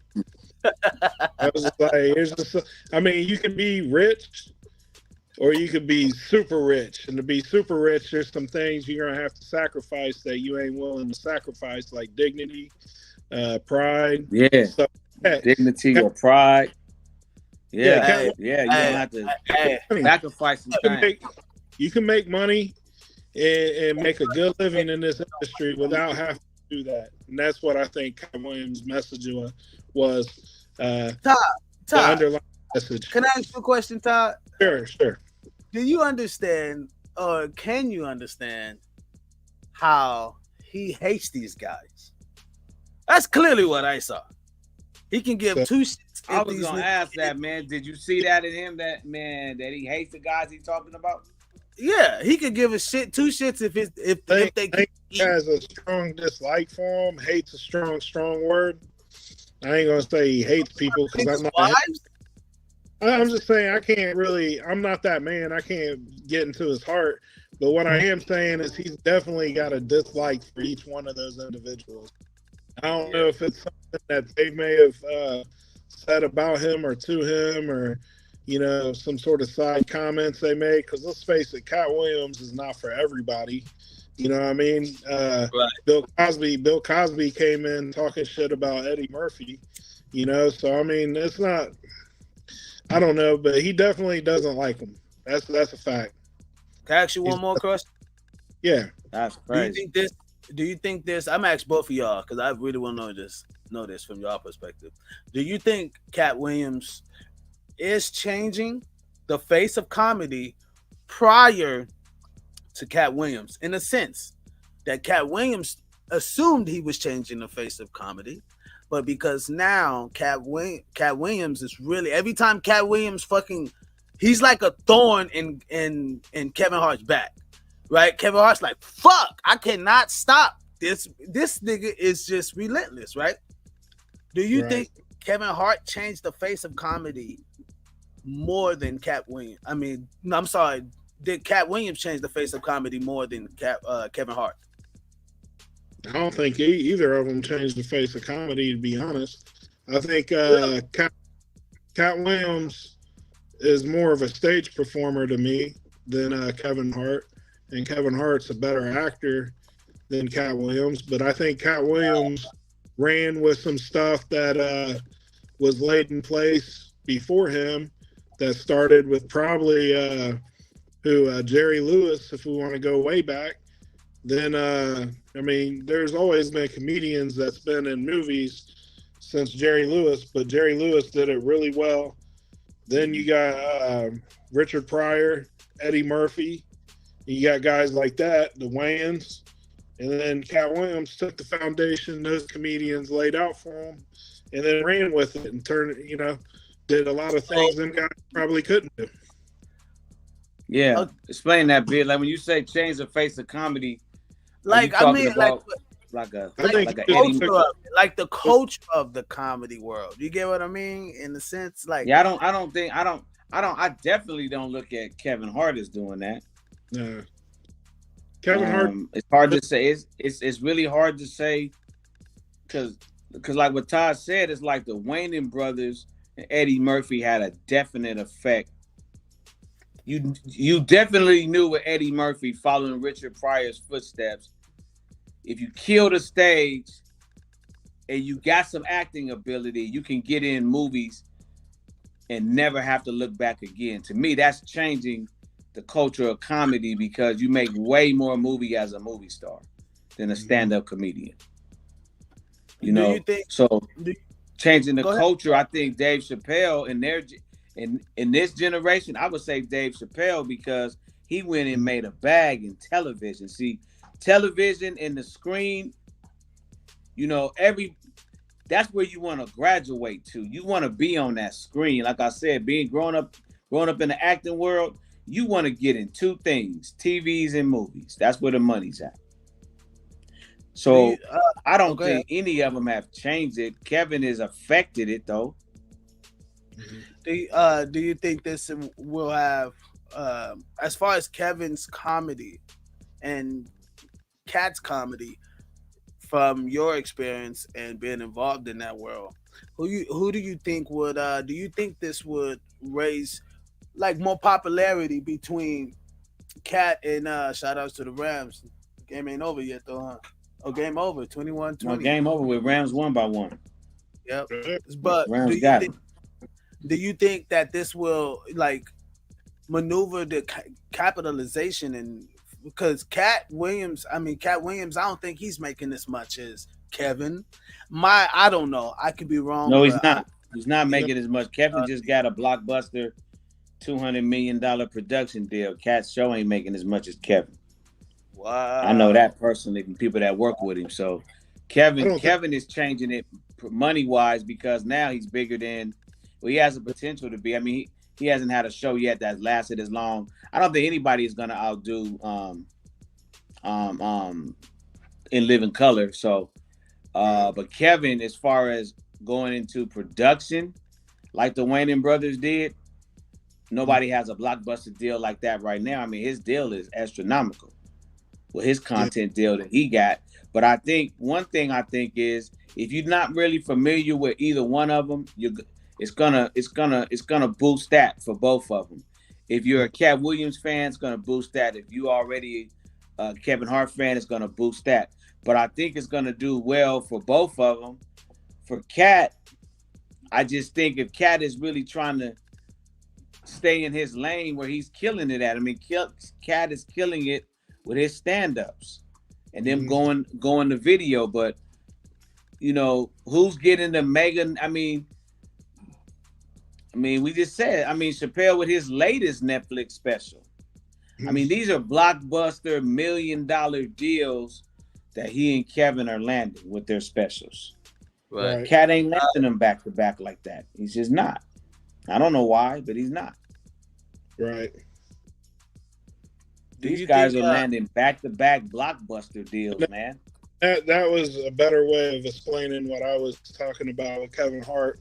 Was he just took the outline that the comedians that broke into the movie business did before him, took that outline and just did it better and made a lot more money with it. So now, KATT, if you would come, if you would come sign with me, West Coast Heavies, then we could get that because see, KATT has a lot of right. See, man, KATT, I took it from the Wayans brothers, so we all did. KATT and Kevin do the same thing that I work to do. They put funny ass comedic writers around them. Steve Harvey do it too. So if you're smart, like we all, like if you know the TV business, the game is to be sold, not told, but this is free game Sundays. But if you know the business, you want to be in the film business. You want to be in the television business. Those are checks for your grandkids. So Kevin has mastered that. Like when you look at his team of who he got around him and his writers, but don't sleep on KATT. KATT got a gang of writers. So, but one thing that one of my finance dudes told me, the reason why, I look at the industry different in the last 3 years, because he even told me this is not a real game anymore. It's like Monopoly. It's about who likes you. That's how you get your money. So it's like, I'm sorry. But it's like, I think both of them want to be there. But man, I ain't gonna lie. You can say what you want to say about Kevin. Kevin's in a hell of a situation right now, and nobody can beat Kevin except Kevin beat himself. Right.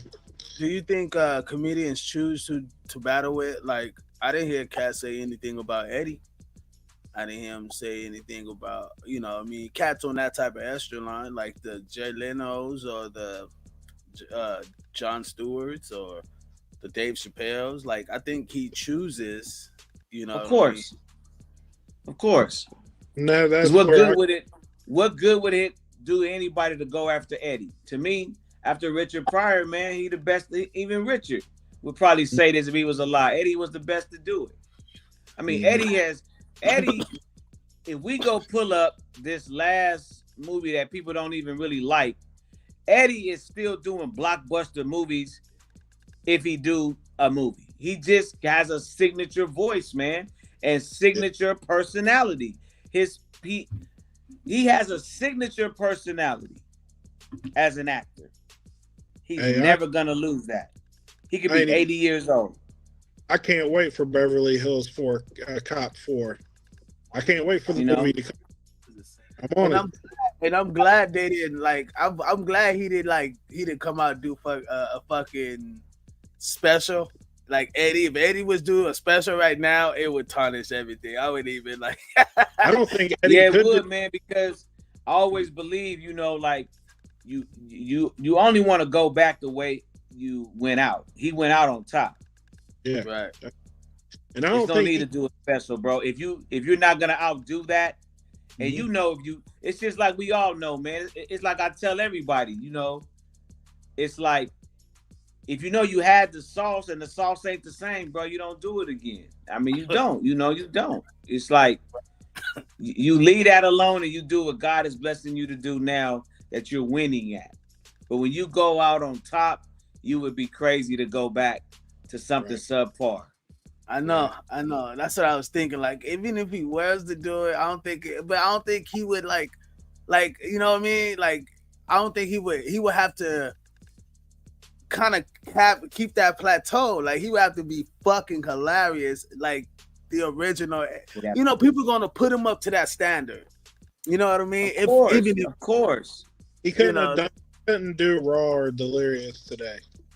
Those wouldn't get off in today's culture.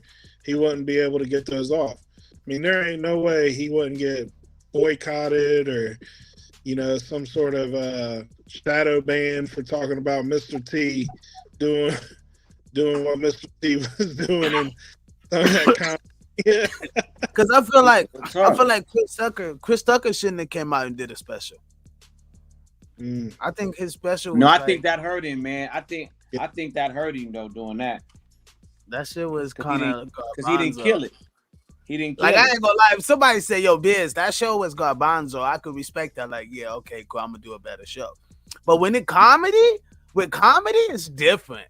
You know what I mean? With music, you can have elements and people dancing around them. Oh my God, this show is dope. You know what I mean? But with comedy, it's different, bro. You gotta have like the lines. I think those, bro, like you said, it's way different. It's not the same.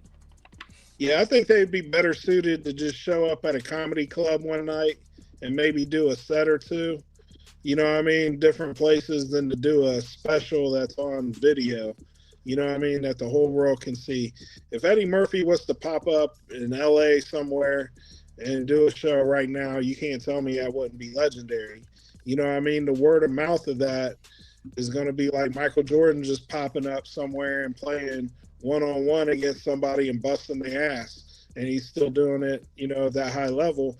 But I wouldn't want to do a Netflix special if I'm Eddie Murphy. You know what I mean? Man, I just wouldn't. I wouldn't right then. But the pop-up show where I only got to give them probably like 15, 20 minutes, absolutely.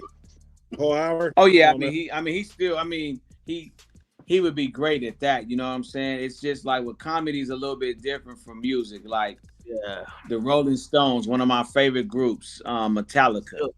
Lost Ulrich will always be in his bag, so he just don't want to be in his bag no more. Right. Michael Jackson danced till he couldn't dance on beat no more. But if you look at those last rehearsals for This Is It, you can still see the passion in his eyes. See, if you lose that, hold on, you fucked up. Hold on, you fucked up. What happened? He said Michael. Hold on. He caught that, huh? He caught that. Hey, bro, he stopped dancing on beat. What? Shit. Till he stopped dancing on beat. Till his nose fell off. Till his...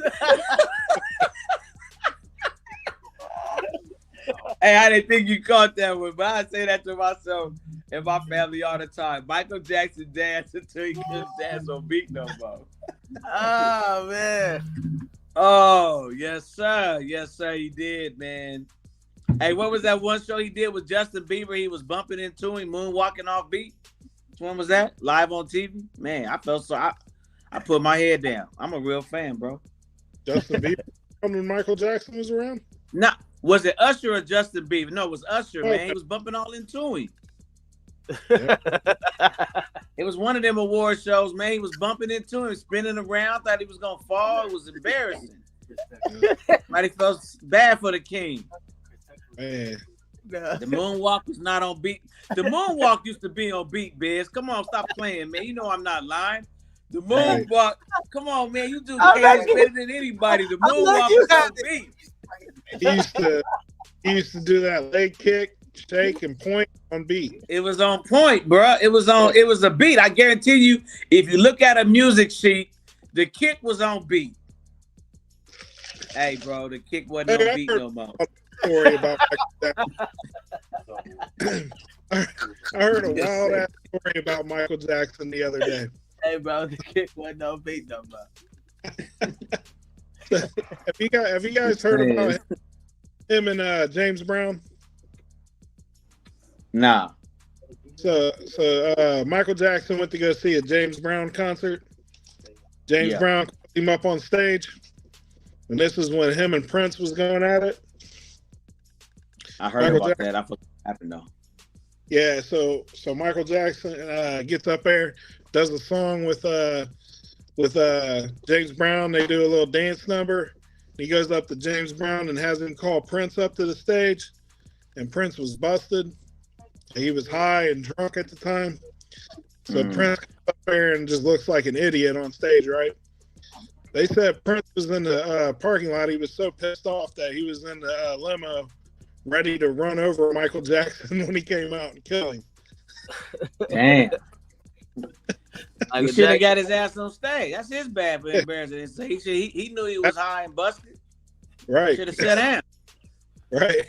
Nah, I'm good. Yeah. Hey, you know you ain't got the sauce no more, man. Sit down. You know, you was high, you was drunk. Sit down, man. Sit down. Sit your ass down. He must not be high and drunk if he could have walked up the stage. I just like there's some dudes in the industry I would not get at. Like I don't give a fuck how bad they are. I probably wouldn't like just because of how much. Like Name one. Teddy Riley. And it's only one. Yeah. Teddy Riley. Would you get at him? Oh hell yeah. That ain't no problem. Hell no. Phil Collins. Phil Collins, huh? Collins. Bro, he probably not even singing on key no more. What you mean? Hey, Tom said, nigga, you gay, nigga. That's weird. Phil Collins. Phil Collins, really, bro? Phil Collins. Yeah. That was the last name I thought you would say, like being bro, I'm telling you, I used to be, bro, I was in bands and shit, right? When I used to perform in a lot of bands and shit. Like, I still do a couple. Now I'm getting into a couple now. But anyway, and when I was in this, really this one band, and the dudes always tell me, like, bro, you the whitest black guy I know. Like, you know some of the whitest fucking songs, bro. Like, how the fuck you know that? Like, how the fuck you know these records? He's like, you know records I don't even know, and I'm white. My mom white. Real musician, though. Yeah, white. Real musician. but yeah, Phil. Yeah, he's stupid. If he said Phil Collins walking my show right now, I'll melt. I would like. He would be drumming off key. He'd be drumming off beat. I'll be barely on beat. Hey, Hey, Biz would break out into that. You can feel it in the heat of night drum solo at the beginning. Wow. Arguably the greatest drum solo of all Wow. time. Phil Collins. Shit. But Wow. that would be one person I would say, like, you know what I mean, like on a level where I done some business, and it was on that, like, not your boy, like people you've like gone at it with. Like I got like me and Jay Adams have conversations, we be going at it. We like fam though. It's different, you know what I mean? But like there's some niggas I've done business with, you know, like outside that circle, you know what I mean? You have your perimeter, then you have outside the perimeter, right? Yeah. I've done business with outside that perimeter. I got some enemies. I got some niggas that I don't mind, like, you know what I mean? Like, man, look, y'all better not run up on this ninja, and this ninja. Definitely not this ninja, right? You know, like, just because they gonna be this, their ego, they gonna be this, they gonna be that. Woo. Why? Because I'm a Capricorn, nigga, so we study motherfuckers. Right? Ooh, I'm a Capricorn too. Oh man, Capricorn gang, for real. So we study people. Like we never gonna stop. We're always gonna keep trucking. But our loyalty, when we're loyal to someone, we're fucking loyal. You know what I mean? So we get to the soil. We're about to get your Cat Williams rant right now on West Coast Heavies podcast. Hey man, check this out. Check this out. Check this out. They all got light skin, weird faced women. They ain't gonna do an interview for 20 years. There's a couple niggas. Yeah, man, this nigga died. That's 7. He didn't even say several. He said 7. He had the exact number. Because you know what it is? You know what? I'm never gonna work with these motherfuckers again. Right. You get what I mean? Never. Fuck no. I know I'm not. I know I'm not. Just because of the level of business and the level of the person, right? When a person already, but I'm talking about people who already, like, I've worked with them or we've done some things or whatever, and we've succeeded in certain ways, but we may have creative differences, or they may have felt like I was on a certain plateau and I was looking at them like they wasn't on my level type shit, right? And or you do that, like, it's always been some like you do that. Big time. Huh? You know you do that, Biz. What? Hold on, what? What do I do? You know you look at people that like they not on your level, man. And even though it might not come out your mouth like that, man, you know your body gestures, man, and how you get down. No. See, that's not the that's the thing. People may be looking at it the wrong way. People may be looking at it the wrong way. Okay. I tell them, unless I tell them, hey, I have to tell the person that's not mature enough to see the benefit for themselves. They're always looking at what the tension's coming off of. Oh, you making me feel this way. Well, fuck what you're feeling like. I know we can boom, boom, boom, boom, boom, boom, boom if we make these type of changes, right? So I get it. You gotta acknowledge people's feelings, Biz. I get it. I know. I'm sorry. I've had that problem, but I'm gonna go all the way. I'm gonna go all the way to the end. You get what I mean? We go run this thing. You know, don't jump off, right? And when a motherfucker jump off, and the ship keep moving, right? What are you gonna say? Right. You know what I mean? Now I ain't trying to say that the person is evil or nothing. We're just saying that they didn't do certain things on certain projects. You know what I mean? There's projects that I know I done 70% of the album on that a motherfucker is still running out there touring on right now. You know what I mean? In China and Beijing and motherfucking, you know what I mean? Arabia and shit on this album, right? And who's that? Who's that? Who's that, Biz? Put them out. Put them out. Come on, man. Give me a little Cat Williams, man. Come on, give me a little Cat Biz, man. I don't want to give him no promo. See, I don't want to give him no I'm promo. trying to go listen to your give music. And that's what promo, I be saying. Hey, I feel you on that. Don't want to give you him know no. what I mean? I If feel I you give on him that. promo, Yeah. then let's go like, oh well, let's go see this shit. Then more people gonna want to blase. I ain't trying to give that nigga no promo, man. Right, I feel you. Just know this. Just know this. He a Jew with an afro. Oh. And performs with his shoes off. Right? Then I'm not gonna say his name. I know who it is for $20. It's I'm not gonna say his name. I'm not gonna say it. I want to so bad, but I'm not. I'm not gonna give him no promo. Look, matter of fact, Biz can't stand this guy. Biz talks about this guy so bad, and they were once partners. I mean, goons, like Goonie goons, like Goonie goons, like a Jew with an afro forms with his shoes off. Man, described him to a T. That's a cold ass line. Y'all Ain't it though? Man, I got a Jew. Oh man, with his shoes off. You know what I mean? I'm telling you, and that's like literally. But it'll be like shit like that, or I'll be touring with some OGs, some gurus, cats who produce for or produce with Jay Dilla, Erykah Badu, monsters in the industry, right? Mm-hmm. Gang when it comes to the production world, right? And now motherfucking, you know, you go do some stuff and you start figuring out that like maybe I shouldn't meet my idols, you know? Maybe you shouldn't meet your idols and shit like that. You know what I mean? Maybe they do get drunk on Patron too much. You know what I mean? Maybe they do. Maybe they do have problems with their wives and shit. Maybe they are like, you know what I mean? Like danger mode, like danger zone type shit. Like when Katt Williams saying this shit, I know he knows shit that we don't know. Like I know shit that a lot of people don't know about some artists, bro. Oh, I mean musicians or headlining artists. Put it that way. Right? Shit that people would never like, fuck no, bitch, you out of your fucking mind. And I'm like, shit. I'm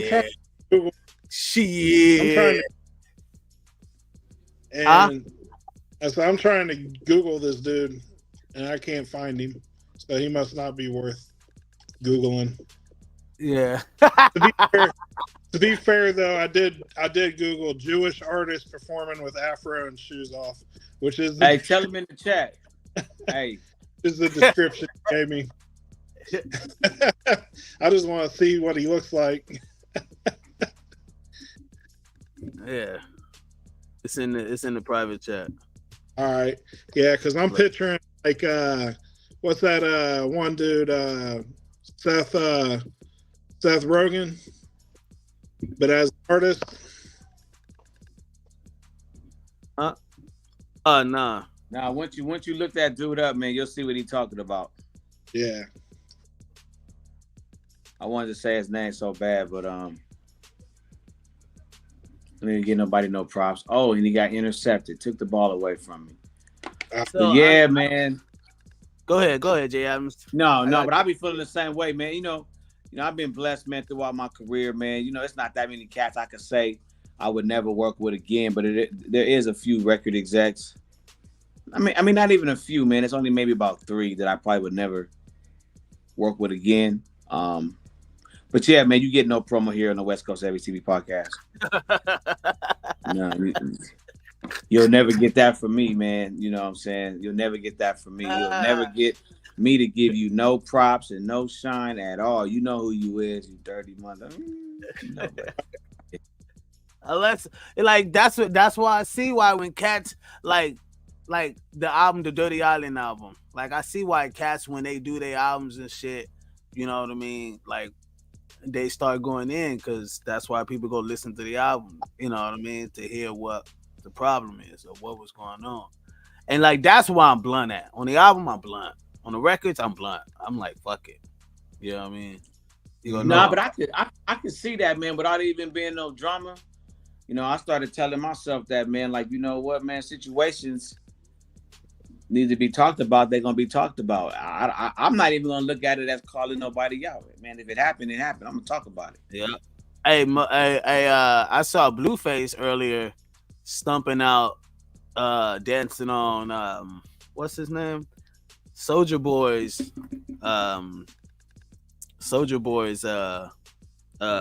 picture at a concert. Oh yeah, he him and Soldier Boy was going at it on live, and he told Soldier Boy, "Where? Tell me where you're at. I'm gonna pull up on you." And Soldier Boy gave him an address, and he pulled up there, and it was just like some convenience store or a what was it? A laundromat or something. And he wasn't there. He wasn't there. Yeah, He ain't about that life.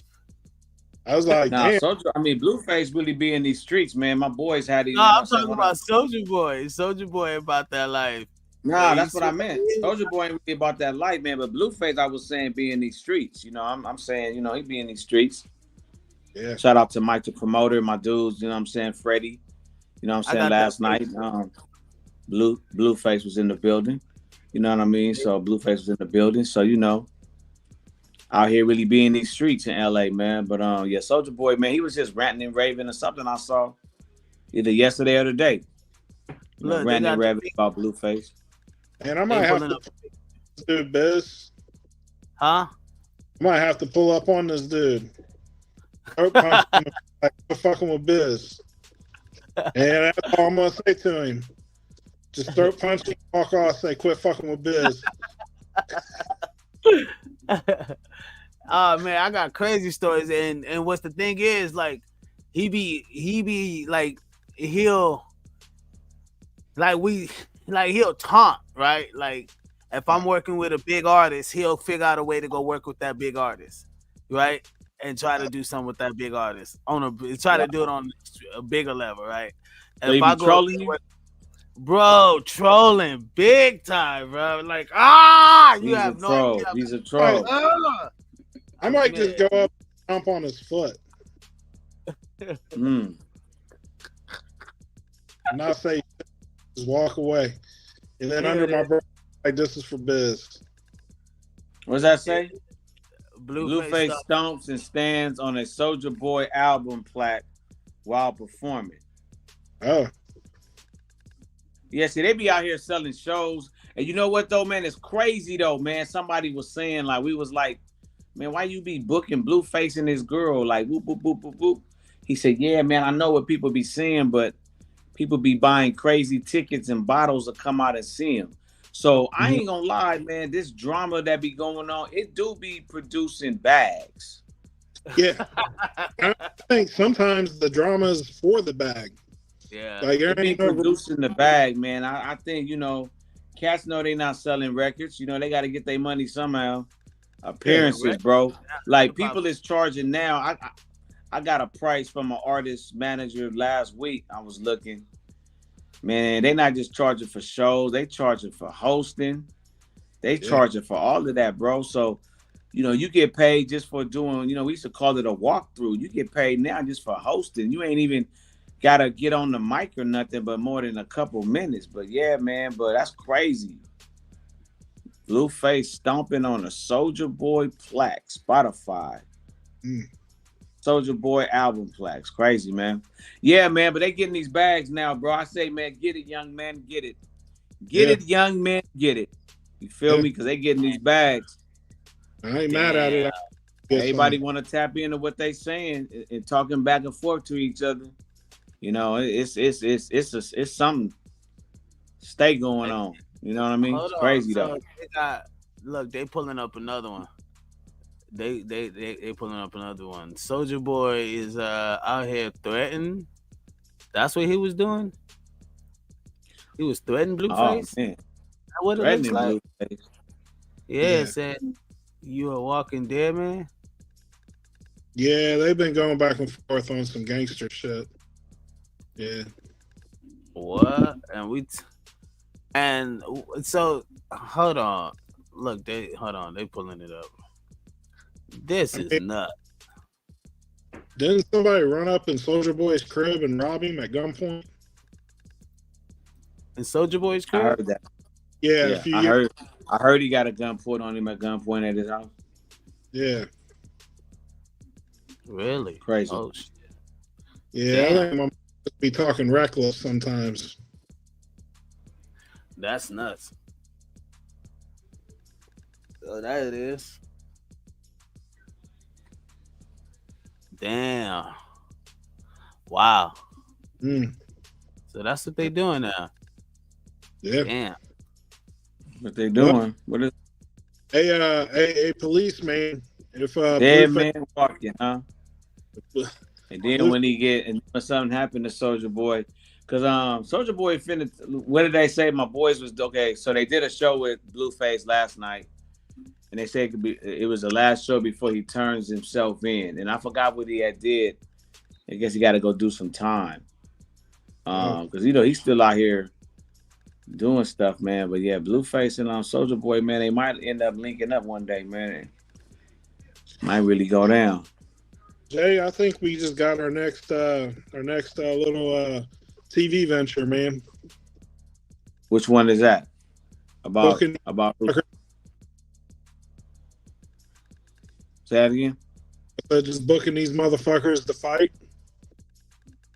Hey, you know what? It's crazy, man. Because in 2020, man, we was actually trying to do that at one of my spots, and then I heard one promoter. She's in Detroit, if I'm not mistaken.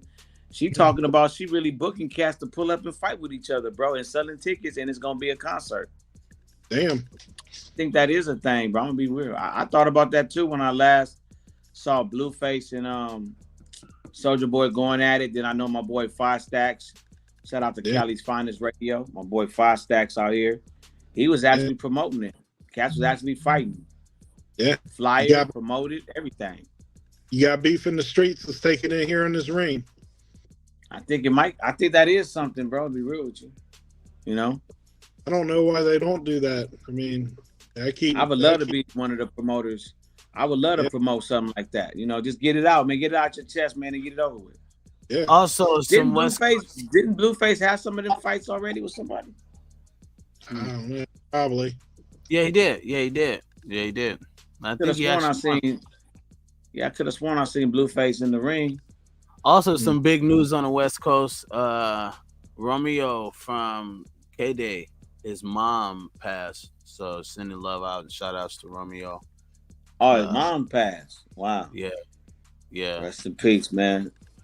Yeah. OG Romeo, man. OG old school. OG radio personality, man. Man, his mama passed, huh? Wow. Yeah, I got just kind of a highlight that people want to see what it looks like. But anyway, yeah, I just wanted to, shine some light on that, kind of send him some love. And I know this gonna become a short, so if you guys are aware of the, West Coast radio, one of the biggest radio stations as of right now, is top 3 will be Power 106, 92.3, and KATT 93.5. So, and one of the hosts of that show is Romeo. Has a morning show there, Romeo in the Mornings. Check it out if you got any time. But yeah, it's send family condolences and business entertainment with love over there. Yeah. Send love to you guys. KATT is a legendary radio station too. If I'm not mistaken, KATT is the first radio station to play rap on the air. And put right. It it definitely is. Rotation. Right. Yeah. Yep. They got the Crush Groove coming up. That's coming up pretty soon. That I think could be dope. If anybody want to check it out. This is no side, this is we're not getting paid from them or nothing. I just went on their website and I just saw I was trying to find a picture of Romeo, but the Crush Groove is coming out. But that's coming. I'm actually I'm gonna get with Jay Adams and we're gonna have like an itinerary of big West Coast events, heavy West Coast events on the West Coast. So to entice our advertisers and all that good stuff, But anytime you guys have a chance, guys could check that out. But the tickets you got, I think you get the tickets through KATT or some shit like that. You know what I mean? So, but that's Crush Groove. Yeah, check it out. You know, I don't know Jay Adams. Maybe you want to shout him out, but you know what I mean. That would be dope. And I think J Rock. Oh yeah, that's okay. So they Crush Groove is popping again this year. 420, man, with Ice Cube and Dub C headlining. Okay, 42 Short Mac 10. Oh, they even bringing out Cali Swag District coming back. The forget the homie's name, man. Rest in peace. But the homie Randy Hankins, man, the school tour broke them. Oh no! So they bringing out Cali Swag District this year, huh? Really? Okay, Is that kind of dope, man? Oh, okay. Teach me how to Dougie. Oh, okay. Yeah, that's the homies right there, man. I forget the bro that passed away, you know what I'm saying? But rest in peace. But yeah, that's legendary West Coast. That's crazy. Yeah. That's good stuff. Well, all right, Brody. I'm gonna let you. All right, man. So, oh yeah, man. We getting ready to wrap things up, man. It's been another legendary show. West Coast Heavies TV podcast, man, on the Biz Entertainment Network. Your man J. Adams, man. For all information for advertising purposes, promotional, you can always hit me up. J Adams WCH, Instagram, Facebook, West Coast _Heavies on Instagram as well. West Coast Heavies 101@gmail.com. Check us out. Got a lot of things coming up to talk about, man, as we move on. Looking for the hottest artists, man, north, south, east to west. New music coming, Super Bowl event information coming with my boy Mac B. So we got a lot of things coming up, man. A lot of events coming up out here. We'll be hopefully talking about those more next week, man. Todd, tell them where they can find you, man, and any shout outs you got. Let's do 15 on the beat on Instagram. That's the number 1 letter 5 on the beat Instagram. You can find me Todd Smith on Facebook. I'm gonna get some shout outs to my man Bad News, T Hunt, Blunt, Teeth, the whole Beat Punisher family. Taiwan Dwayne's got that new single produced by me, Hands Off, featuring Dre Meezy. Shout out to Marco 275. Shout out Jay Adams, West Coast Heavies. They doing a big thing out there on the West Coast. Infiltrating the rest of the way through the country out here in Dayton, Atlanta, New York, everywhere there's music, there's West Coast Heavies. And man, I'm just looking forward to making 2024 a great and wonderful year and build on what we built on last year, bro.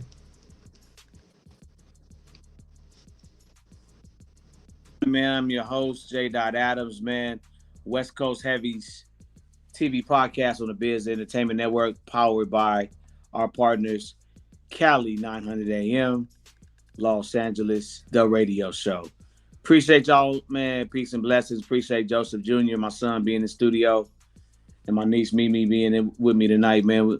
JoJo, you're going to be hearing more from JoJo, man, on the social media side, man. So appreciate y'all, man. Biz, love y'all. Peace. We out.